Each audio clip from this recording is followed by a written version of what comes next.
BJP की बड़ी सेंधमारी।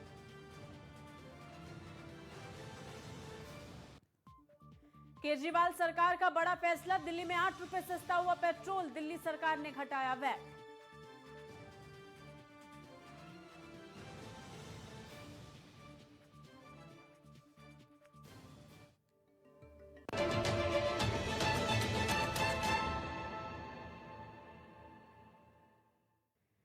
वंदे मातरम रात के 9 बज चुके हैं, वक्त हो चला है नहले पे दहले का। आपके साथ मैं हूं सांची त्यागी।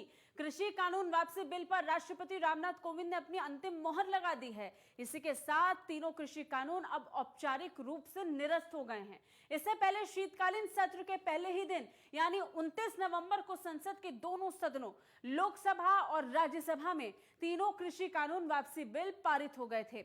इन बिलों के विरोध में 1 साल से राजधानी दिल्ली की सीमाओं पर किसानों ने डेरा डाल रखा था। 3 कृषि कानूनों को वापस लेने का, रिपील करने का निर्णय लिया है। अब आप अपने अपने घर लौटे, अपने खेत में लौटे, अपने परिवार के बीच लौटे।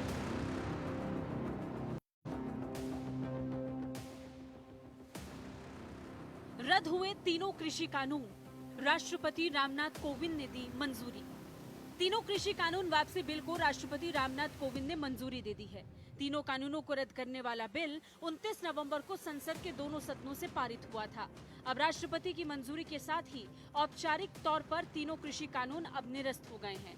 प्रधानमंत्री नरेंद्र मोदी ने 19 नवंबर को गुरु पर्व के अवसर पर राष्ट्र के नाम संबोधन में 3 कृषि कानूनों को वापस लेने के फैसले की घोषणा की थी। साथ ही उन्होंने कहा था कि एमएसपी को लेकर कमेटी गठित की जाएगी। बिल वापसी के ऐलान के बाद किसान संगठनों ने इसका स्वागत किया, लेकिन आंदोलन खत्म नहीं करने की बात कही। बता दें कि कृषि कानूनों को रद्द किए जाने और एमएसपी पर कानून बनाए जाने को लेकर 1 साल से अधिक समय से किसान आंदोलित हैं। संयुक्त किसान मोर्चा के नेतृत्व में किसान दिल्ली के सिंघू, टीकरी और गाजीपुर बॉर्डर पर डटे हुए हैं।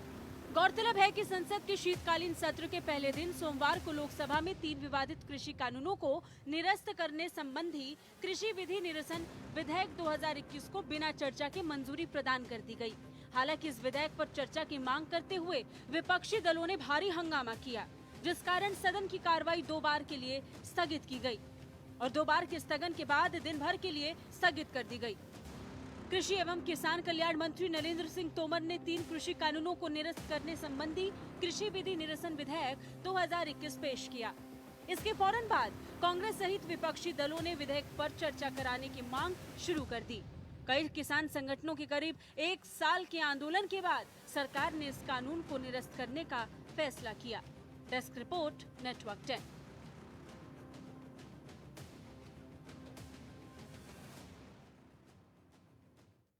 उत्तर प्रदेश के सहारनपुर में केंद्रीय गृह मंत्री अमित शाह और मुख्यमंत्री योगी आदित्यनाथ के कार्यक्रम की तैयारियां अंतिम दौर में पहुंच गई हैं। 2 दिसंबर को पुवारका में मां शाकंभरी देवी राजकीय विश्वविद्यालय का शिलान्यास करने के बाद गृह मंत्री और मुख्यमंत्री योगी आदित्यनाथ जनसभा को संबोधित करेंगे। इस दौरान जमीन से लेकर आसमान तक ड्रोन कैमरों से भी नजर रखी जाएगी। रिपोर्ट देखिए। 2022 के विधानसभा चुनाव के लिए बीजेपी चुनावी मोड़ में आ चुकी है। एक के बाद एक ताबड़तोड़ रैलियां कर जनता को लुभाने की पूरी कोशिश है। बीजेपी पार्टी के सभी बड़े दिग्गज नेता मिशन यूपी में पूरी ताकत से जुटे हुए हैं। यूपी में फिर से सत्ता में काबिज होने के लिए पार्टी के दिग्गज कोई भी कोर कसर नहीं छोड़ना चाहते। एक बार फिर से गृह मंत्री अमित शाह यूपी के दौरे पर आ रही हैं। अमित शाह अब सहारनपुर में अपना दमखम दिखाने के लिए बिल्कुल तैयार हैं। 2 दिसंबर को गृह मंत्री अमित शाह सहारनपुर में बूथ अध्यक्षों की बैठक लेंगे, जिसके बाद गृह मंत्री अमित शाह हजारों बूथ अध्यक्षों की बड़ी सी रैली को संबोधित करेंगे। दरअसल पश्चिमी उत्तर प्रदेश के ब्रज और पश्चिम के बूथ अध्यक्षों की बैठक का जिम्मा पार्टी ने गृह मंत्री को सौंपा था। इसी क्रम में ये पहली रैली सहारनपुर में होने जा रही है। इससे पहले बूथ अध्यक्षों की 2 रैली बीजेपी अध्यक्ष जेपी नड्डा गोरखपुर और कानपुर में कर चुके हैं और रक्षा मंत्री राजनाथ सिंह सीतापुर और जौनपुर में 2 बूथ अध्यक्षों की रैली को भी संबोधित कर चुके हैं। वहीं इस दौरान अमित शाह कई महत्वपूर्ण कार्यक्रमों में भी हिस्सा लेंगे। इस दौरान उनके साथ यूपी के मुख्यमंत्री योगी आदित्यनाथ भी मौजूद रहेंगे। केंद्रीय गृह मंत्री अमित शाह और यूपी के मुख्यमंत्री योगी आदित्यनाथ 2 दिसंबर को सहारनपुर में मां शाकुंभरी देवी राज्य विश्वविद्यालय का शिलान्यास भी करेंगे। इस दौरान पुवारका में ही दोनों नेता एक जनसभा को भी संबोधित करेंगे। इस अवसर पर उमड़ने वाले जनसमूह को देखते हुए जिले के सभी शिक्षण संस्थानों में अवकाश घोषित किया गया है। कार्यक्रम को लेकर एसएसपी आकाश तोमर ने सभी पुलिसकर्मियों के अवकाश को रद्द कर दिया है। केंद्रीय गृह मंत्री और यूपी के मुख्यमंत्री के दौरे को देखते हुए सुरक्षा व्यवस्था दुरुस्त की जा रही है। देखिए, माननीय मुख्यमंत्री जी और माननीय गृह मंत्री राज्य सरकार का कल कार्यक्रम है यहाँ पर, और इसके लिए उनके जो आने का कार्यक्रम है उसके हिसाब से हेलीपैड की सुरक्षा व्यवस्था, मार्ग की सुरक्षा व्यवस्था तथा उसके बाद मंच के में और यहाँ पे आने वाले जो आगंतुक हैं जो बैठे हैं, आपने देखा उनके लिए व्यवस्था की गई है। किसी प्रकार की उनकी को असुविधा ना हो, इसके लिए पर्याप्त पार्किंग स्थल दिए गए हैं इस जो स्थल है इसके दोनों तरफ, ताकि जो देहात की तरफ से आ रहे हैं उनके लिए भी पर्याप्त पार्किंग स्थल रहे और जो शहर की तरफ से आ रहे हैं उनके लिए भी रहे। बताते चले कि अमित शाह का ये यूपी का दूसरा दौरा होगा। चुनाव 2022 के लिए बीजेपी के कार्यकर्ता अपनी पूरी ताकत झोंक रहे हैं। इससे पहले मंगलवार को चुनाव संचालन समिति की बैठक में ये सुनिश्चित किया गया कि बीजेपी के कार्यकर्ता साल 2022 में होने वाले विधानसभा चुनाव के लिए राज्य स्तर पर 6 यात्राएं लेकर यूपी की जनता के बीच जाएंगे, जिनमें प्रदेश के विकास कार्य के साथ साथ ही उत्तर प्रदेश की कानून व्यवस्था को शीर्ष वरीयता पर रखकर लोगों को सरकार के कामों से अवगत भी कराया जाएगा। वहीं दूसरी ओर बीजेपी के प्रदेश अध्यक्ष स्वतंत्र देव सिंह ने एक बड़ा दावा भी किया है। उन्होंने कहा है कि कार्यकर्ताओं के दम पर और जनता के आशीर्वाद से बीजेपी 300 के पार सीटों के साथ एक बार फिर से राज्य में सरकार बनाने जा रही है। कल सहारनपुर में देश के गृह मंत्री अमित शाह व प्रदेश के मुख्यमंत्री योगी आदित्यनाथ एक जनसभा करेंगे। इसके साथ ही वह यहाँ से मां शाकुंभरी देवी यूनिवर्सिटी का भी शिलान्यास करेंगे। तैयारियां जोरों पर चल रही हैं। आपको दिखाना चाहूँगा कि सभी प्रशासन अलर्ट मोड पर है, सभी अधिकारी दौरा कर रहे हैं, सभी अधिकारी मौके पर मौजूद हैं। सभा स्थल पर भी तैयारियां जोरों पर चल रही हैं। लगभग 2.5 से 3 लाख लोगों के आने की संभावना है। अपने सहयोगी के साथ मैं संजय चौधरी, नेटवर्क 10 सहारनपुर। उत्तर प्रदेश के मुख्यमंत्री योगी आदित्यनाथ ने अयोध्या में महर्षि वेद विज्ञान विद्यापीठ के एक कार्यक्रम में हिस्सा लिया। इस दौरान उन्होंने श्री राम के अस्तित्व पर सवाल उठाने वाले लोगों को जमकर कोसा। योगी ने कहा कि प्रभु श्री राम ने न कभी अन्याय किए न ही सहे, अर्थात हम अधर्म नहीं करेंगे और अधर्म नहीं सहेंगे। अयोध्या सूर्यवंश की राजधानी है। रिपोर्ट देखिए। यूपी में विधानसभा चुनाव से पहले सियासत तेज हो गई है। उत्तर प्रदेश के मुख्यमंत्री योगी आदित्यनाथ अयोध्या पहुंचे, जहां उन्होंने महर्षि वेद विज्ञान विद्यापीठ के कार्यक्रम में हिस्सा लिया। इस दौरान उन्होंने राम के अस्तित्व पर सवाल उठाने वालों पर निशाना साधा। उन्होंने कहा कि अयोध्या में भव्य राम मंदिर बन रहा है। अब तो जिसे खुद पर शक होगा वही अयोध्या में भव्य राम मंदिर के निर्माण पर संदेह करेगा। योगी ने कहा कि वेद दुनिया का सबसे प्राचीन ग्रंथ है। दुनिया में वेदों को लेकर दुष्प्रचार किया गया। कुछ लोगों ने वेदों को लेकर गलत तथ्य प्रस्तुत किए। योगी ने कहा कि महाभारत जैसा महाग्रंथ कहीं नहीं होगा। महाभारत में सब कुछ निहित है जो हमारे वेदों में है, जो हमारे पुराणों में है। एक साजिश हुई थी कि महाभारत जैसे ग्रंथों को लोग अपने घरों में न रखें। महाभारत ग्रंथ का रूप श्रीमद् भागवत गीता भी है, जिसे देश में राष्ट्रीय ग्रंथ माना जाता है। हमारे न्यायालयों में भी उसे साक्षी माना जाता है। एक समय अभी साजिश चली थी कि महाभारत के प्रति लोगों के मन में एक अमनस्कता का भाव पैदा करने का प्रयास हुआ था। लोगों को दिखाने का प्रयास हुआ था कि महाभारत जैसे ग्रंथ को लोग अपने घरों में न रखें। आखिर उसी महाभारत महाग्रंथ का ही एक छोटा सा भाग श्रीमद् भगवत गीता है, जिसको इस देश ने अपना राष्ट्रीय ग्रंथ माना। आप न्यायालय में जाएंगे तो श्रीमद् भगवत गीता को साक्षी मान करके ही वहां शपथ ले पाते हैं। लेकिन उन तथ्यों से आपको अनभिज्ञ करने के लिए, दूर रखने के लिए किस प्रकार का दुष्प्रचार होता रहा है। सीएम योगी ने दो टूक कहा कि अयोध्या में राम जन्मभूमि को अपवित्र करने का काम मोहम्मद गौरी के आने से पहले ही हो गया था। समय समय पर हमले होते रहे, हमारे भाव और भावनाओं को कुंद करने का काम होता रहा, लेकिन अयोध्या कभी चुप नहीं बैठी, क्योंकि राम ने ना कभी अन्याय किया और न ही सहा। उन्होंने कहा कि श्री राम तो हम सबके पूर्वज हैं, इसलिए हम सब रामायण से जुड़े हुए हैं। आज विश्व भी अयोध्या से जुड़ने पर गर्व महसूस करता है। वहीं दूसरी उत्तर प्रदेश के डिप्टी सीएम केशव प्रसाद मौर्य ने भी राम मंदिर को लेकर एक ट्वीट किया है। केशव प्रसाद मौर्य ने कहा है कि अयोध्या और काशी भव्य मंदिर निर्माण जारी है और मथुरा की तैयारी है। केशव प्रसाद मौर्य के बयान से साफ जाहिर होता है कि बीजेपी एक बार फिर अयोध्या मथुरा काशी के एजेंडे के सहारे चुनावी नैया पार लगाना चाहती है। अयोध्या काशी मथुरा शुरू से ही बीजेपी के एजेंडे में शामिल रहा है। अयोध्या में बाबरी मस्जिद और श्री राम जन्मभूमि का विवाद रहा, जिस पर सुप्रीम कोर्ट का फैसला राम मंदिर के पक्ष में आ गया। इसके बाद से अयोध्या में राम मंदिर का निर्माण कार्य तेजी से चल रहा है। Desk report, network 10। दिल्ली सरकार ने पेट्रोल पर लगने वाले वैट में कमी का फैसला किया। पेट्रोल पर वैट को 30% से घटाकर 19.4% कर दिया गया है। इससे पेट्रोल की कीमत में प्रति लीटर 8 रुपए की कमी आएगी, यानी कि अब दिल्ली में पेट्रोल की कीमत प्रति लीटर 100 रुपए से नीचे आ गई है। रिपोर्ट देखिए। दिल्ली सरकार ने जनता को बड़ी राहत दी है और पेट्रोल के दामों में 1 या 2 रुपए की बजाय सीधा 8 रुपए कम किए हैं। बता दें कि दिल्ली सरकार की एक कैबिनेट बैठक हुई थी, जिसमें ये फैसला लिया गया। दिल्ली सरकार ने बैठक में पेट्रोल पर लगने वाले वैट को 30% से कम करके 19.40% कर दिया। इसी के चलते आधी रात के बाद से पेट्रोल के दाम 8 रुपए कम हो जाएंगे। दिल्ली के मुख्यमंत्री अरविंद केजरीवाल ने ट्वीट कर जानकारी दी, दिल्ली में आज हमने पेट्रोल काफी सस्ता कर दिया है। वैट की दर 30% से घटाकर 19.4% कर दी है। एनसीआर के अन्य शहरों के मुकाबले दिल्ली में पेट्रोल और डीजल सस्ता हो गया है। मैं उम्मीद करता हूं कि इस कदम से दिल्ली के लोगों को महंगाई से राहत मिलेगी। इस साल की शुरुआत के बाद से ही देश भर में पेट्रोल डीजल के दामों में आग लगी हुई थी। कई दिनों तक तेल की कीमतों में इजाफा होने के बाद आखिरकार दिवाली के मौके पर केंद्र सरकार ने जनता को गिफ्ट दिया।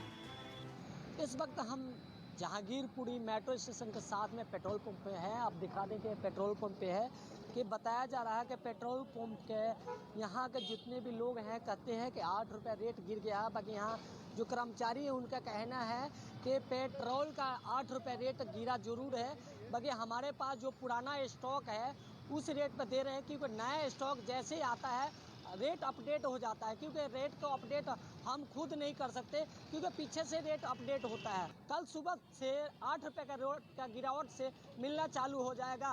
संजय सिंह, नेटवर्क 10, दिल्ली। सरकार ने एक्साइज ड्यूटी 5 और 10 रुपए कम कर दी थी। इसके बाद पेट्रोल डीजल की कीमत घट गई। केंद्र के फैसले के बाद ज्यादातर एनडीए शासित राज्यों ने अपने प्रदेश में पेट्रोल डीजल पर लगने वाले वैट को कम कर दिया था।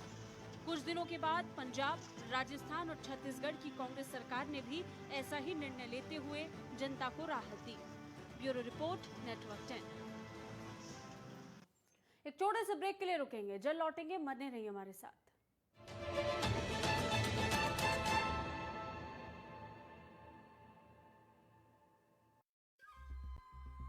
सुपुत्र मेडिटेशन गुरु बेहद नेक और पिताश्री थोड़े रंगीले, थोड़े दिल फेंक।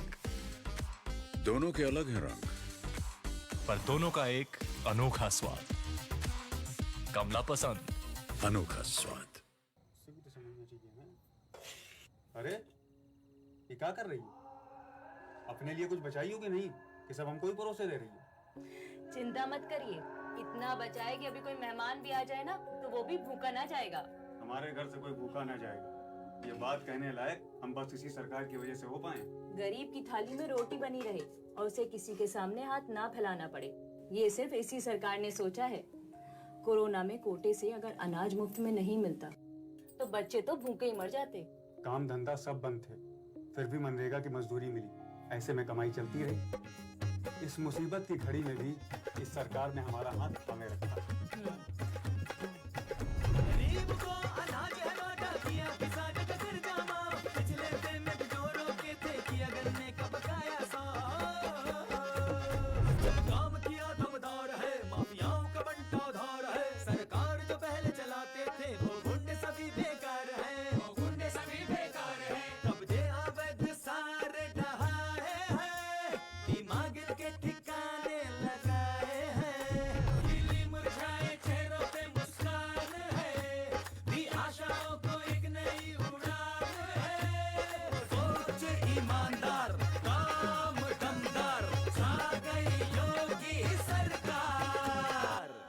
सोच ईमानदार, काम दमदार। जब पशुओं को मिलेगा प्यार और मिल्को मोर पशु आहार तो दूध बहेगा, मुनाफा बढ़ेगा। मिल्को मोर पशु आहार। चमकी विकास में अग्रसर सरकार, जनगण मन के हुए सपने अब साकार। कोरोना महामारी से अर्थव्यवस्था को हुए नुकसान की भरपाई के लिए उत्तराखंड सरकार ने कोविड राहत पैकेज ऐलान किया है, जो विकास की गाड़ी को पटरी पर लाएगा। कोविड-19 से प्रभावित पर्यटन, परिवहन और संस्कृति क्षेत्र से जुड़े लोगों के लिए 200 करोड़ का पैकेज दिया गया है। इसी तरह चिकित्सा क्षेत्र में 205 करोड़ के पैकेज से मेडिकल क्षेत्र में काम करने वाले कर्मचारी लाभान्वित हो सकेंगे। महिला स्वयं सहायता समूहों और राज्य की स्वरोजगार योजनाओं से जुड़े लाभार्थियों को कोविड राहत पैकेज राज्य के लोगों को लाभ प्रदान करेगा। पुलिस कर्मियों और ग्राम्य विकास से जुड़े अधिकारियों को कोविड के समय में उनके सराहनीय कार्यों को देखते हुए 10,000 रूपए की प्रोत्साहन राशि सरकार द्वारा दी जा रही है। पूरे उत्तराखंड में कोविड से प्रभावित परिवारों के निराश्रित बच्चों के लिए वात्सल्य योजना एक वरदान है। कोरोना की जंग में संग है हम, उत्तराखंड है हम। खुदी को आजमाया है, कोई अंदाज आया। तुम में भी मैं हूँ, शुद्ध प्लस पान मसाला। सदियों से सुनते आए हैं, बेटे बड़े होके अच्छी सी नौकरी करना, अच्छी सी नौकरी करना।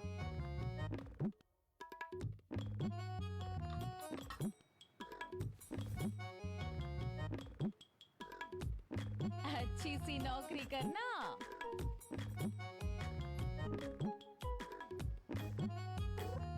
अच्छी सी नौकरी करना।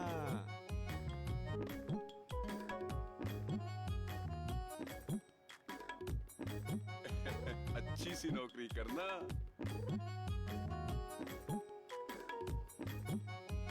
अच्छी सी नौकरी करना।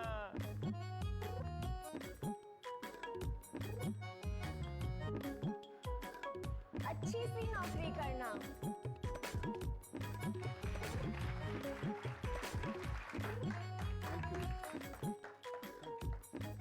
अच्छी सी नौकरी करना। अगर सब अच्छी नौकरी करने वाले बनेंगे तो नौकरी देगा कौन? बेटा तुम अच्छी सी नौकरी देने वाला बनना। अगर भारत को दुनिया का नंबर 1 देश बनाना है तो आज हर बच्चे के अंदर एंटरप्रेन्योर माइंडसेट जगाना होगा।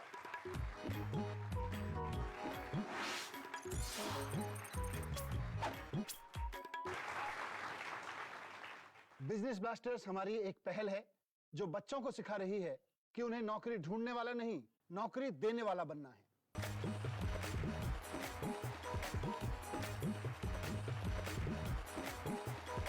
बिजनेस ब्लास्टर्स, छोटे बिजनेस स्टार्स, बड़े बिजनेस आइडियाज। 28 नवंबर से हर रविवार शाम 7 बजे आपके टेलीविजन पर।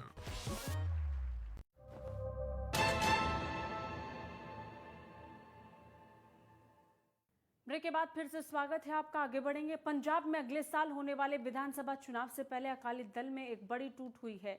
शिरोमणि अकाली दल के नेता मनजिंदर सिंह सिरसा बुधवार को भारतीय जनता पार्टी में शामिल हो गए। सिरसा ने दिल्ली सिख गुरुद्वारा कमेटी से भी इस्तीफा दे दिया। ये रिपोर्ट देखिए। पंजाब चुनाव से पहले शिरोमणि अकाली दल को बड़ा झटका लगा।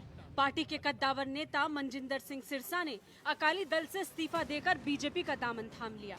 इस मौके पर बीजेपी के वरिष्ठ नेता और केंद्रीय मंत्री धर्मेंद्र प्रधान, गजेंद्र सिंह शेखावत और दुष्यंत गौतम मौजूद रहे। पार्टी में शामिल होने के बाद सिरसा ने कहा कि अमित शाह और जेपी नड्डा का धन्यवाद देना चाहूंगा, जिन्होंने मुझे पार्टी में शामिल करवाया। बीजेपी में शामिल होने से पहले सिरसा ने बीजेपी अध्यक्ष जेपी नड्डा और केंद्रीय गृह मंत्री अमित शाह से मुलाकात की। सिरसा 2 बार दिल्ली से विधायक रहे हैं। बीजेपी में शामिल होने से ठीक पहले सिरसा ने दिल्ली सिख गुरुद्वारा मैनेजमेंट कमेटी के अध्यक्ष पद से इस्तीफा दे दिया। साथ ही डीएसजीएमसी का आंतरिक चुनाव नहीं लड़ने का फैसला लिया। सिख गुरुद्वारा मैनेजमेंट कमेटी का पद छोड़ते हुए सिरसा ने लिखा था, कुछ निजी कारणों के चलते मैं दिल्ली सिख गुरुद्वारा मैनेजमेंट कमेटी के प्रेसिडेंट के पद से तत्काल प्रभाव से इस्तीफा दे रहा हूँ। कि मैनू इस देश की राजधानी के अंदर 2 बार दिल्ली के लोगों ने MLA भी बना के भेजा और दिल्ली तो ही मैनू ਦਿੱਲੀ ਸਿੱਖ ਗੁਰਦੁਆਰਾ ਮੈਨੇਜਮੈਂਟ ਕਮੇਟੀ ਦੇ ਮੈਂਬਰ ਦੇ ਰੂਪ ਅੰਦਰ, ਜਨਰਲ ਸਕੱਤਰ ਦੇ ਰੂਪ ਅੰਦਰ और फिर प्रधान ਦੇ ਰੂਪ ਅੰਦਰ सेवा ਕਰਨ ਦਾ मौका मिला। गौरतलब है कि दिल्ली में मनजिंदर सिंह सिरसा की अच्छी पैठ मानी जाती रही है और राजधानी में अकाली दल का जो भी जनाधार रहा है उसमें उनकी अहम भूमिका रही। ऐसे में सिरसा का छोड़ना पंजाब से लेकर दिल्ली तक अकाली दल के लिए बड़ा झटका है। वहीं इस मौके पर गजेंद्र सिंह शेखावत ने कहा कि सिरसा के आने से पंजाब में 3 महीने बाद होने वाले विधानसभा चुनाव में भाजपा को बड़ा फायदा होगा। मनजिंदर सिंह सिरसा के इस्तीफे की एक वजह पिछले दिनों DSG-MC के चुनाव में उनके साथ हुए भीतरघात को भी माना जा रहा है। इस चुनाव में अकाली दल को ताबड़तोड़ जीत मिली, लेकिन अध्यक्ष पद का चेहरा रहे मनजिंदर सिंह सिरसा को हार का मुंह देखना पड़ा। बेशक अकाली दल प्रधान सुखबीर सिंह बादल ने हार के बावजूद सिरसा को फिर से DSG-MC का प्रधान बना दिया, मगर अंदर ही अंदर सिरसा काफी निराश चल रहे थे। Desk report, network 10। सीमा सुरक्षा बल यानी BSF का आज स्थापना दिवस है। ये भारत का एक प्रमुख अर्धसैनिक बल है और विश्व का सबसे बड़ा 5वां सीमा रक्षक बल। BSF की खास जिम्मेदारी अंतर्राष्ट्रीय सीमाओं की निगरानी करना, सीमाओं की रक्षा करना और अंतर्राष्ट्रीय अपराधों को रोकना है। BSF ने अपनी जिम्मेदारियों का निर्वाह बखूबी किया है।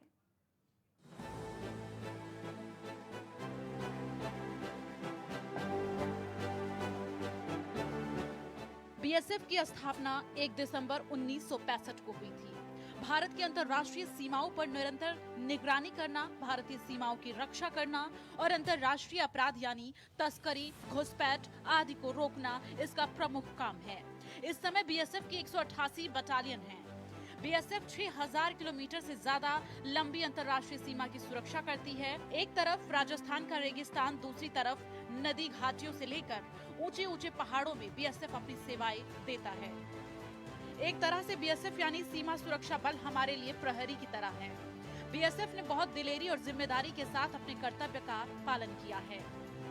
दरअसल 1965 के भारत पाक युद्ध के समय पहले सीमाओं की देखभाल की जिम्मेदारी राज्य पुलिस बल के हाथों में थी।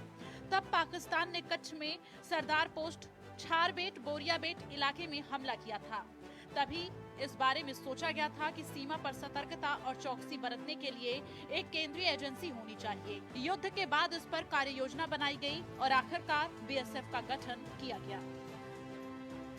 इसमें जहां एक तरफ विभिन्न राज्यों में सीमा सुरक्षा को लेकर सामंजस्य नहीं बनता था, वहीं महसूस किया गया था कि खतरों से निपटने के लिए एक अलग केंद्रीय एजेंसी होनी चाहिए। सचिव स्तर की समिति की सिफारिश पर BSF का गठन किया गया। भारतीय पुलिस सेवा के KF रुस्तम BSF के पहले महानिदेशक बनाए गए। KF रुस्तम ऐसे शख्स थे जिनके नेतृत्व में मध्य प्रदेश में चंबल के डकैत असली गब्बर सिंह को पकड़ा गया था।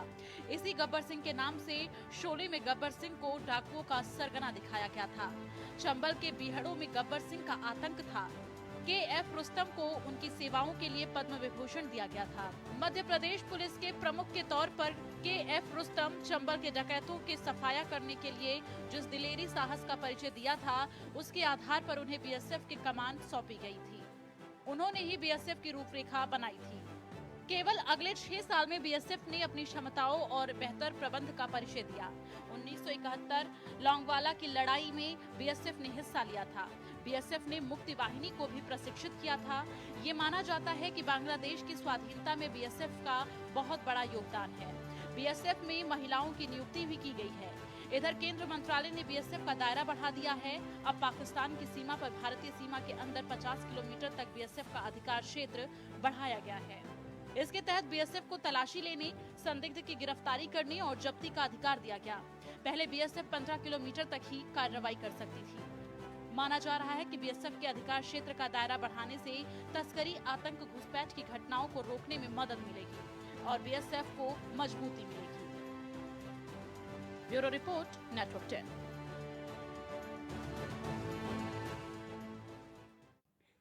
इसी के साथ बस इतना ही। देश और दुनिया की तमाम खबरों के लिए देखते रहिए नेटवर्क 10। जय हिंद।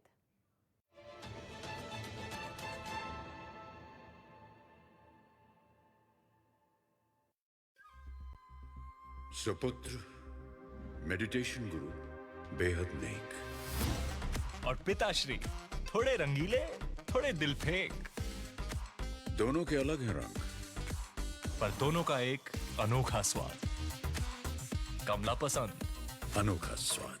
देश में 50 से 80% लोगों को vitamin D, B12, calcium, iron, omega, vitamin C, zinc और प्रोटीन की डेफिशिएंसी से अर्थराइटिस, खून की कमी, लो इम्यूनिटी, कमजोरी, कैंसर, ऑटोइम्यून डिजीज, ब्रेन और नर्वस सिस्टम के खतरनाक डिसऑर्डर हो रहे। इन्हीं पोषक तत्वों की कमी को पूरा करने के लिए पतंजलि न्यूट्रिला ने तैयार किए हैं plant based natural organic nutraceuticals. Nutrela के प्राकृतिक पोषण से मिलेगी आपको रोगों से लड़ने की शक्ति व स्वास्थ्य।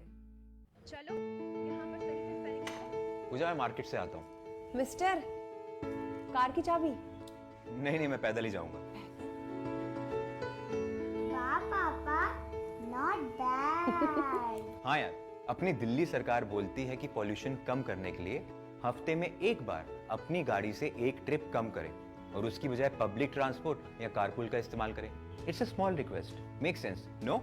यस, और ये बात मैं आपसे कब से कह रही थी, लेकिन मैं हेल्थ के पॉइंट ऑफ व्यू से बोल रही थी। यू नो व्हाट, मैं भी यही सोच रहा हूँ कि जब दिल्ली सरकार और घर की सरकार एक ही बात बोल रही है तो सुन ही लेना चाहिए।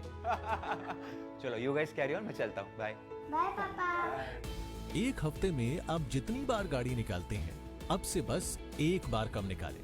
बस एक ट्रिप कम, आप मिलकर अपने हिस्से का पोल्यूशन कम करें। हफ्ते में गाड़ी का बस एक ट्रिप कम करें।